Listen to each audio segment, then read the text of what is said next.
თქვენც იზიარებთ დასავლურ ღირებულებებს და თვლით, რომ ქართული ღირებულების თანაზიარი ღირებულებებია დასავლური ევროპული ღირებულება.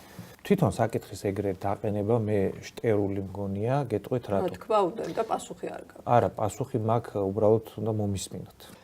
მე შტერობა მგონია ის მიდგომა, რომ აი რაღაცა კანონს რო იღებდნენ ხოლმე და რო ეკითხებოდი, რომ კი, მაგრამ ეს კანონი რაში გვჭირდება და გერმანიაში ეგრე. ხა დებილობა. ნახეთ, ეტყობათ ჩემ კითხვას არ მოусმენთ. თვლით თუ არა, რომ ევროპული და დასავლური ფასეულობა, მოდი ევროპული ფასეულობები სამრამეზე დგას თანასწორობა, თავისუფლება, ტოლერანტობა. ძალიან კონკრეტულია.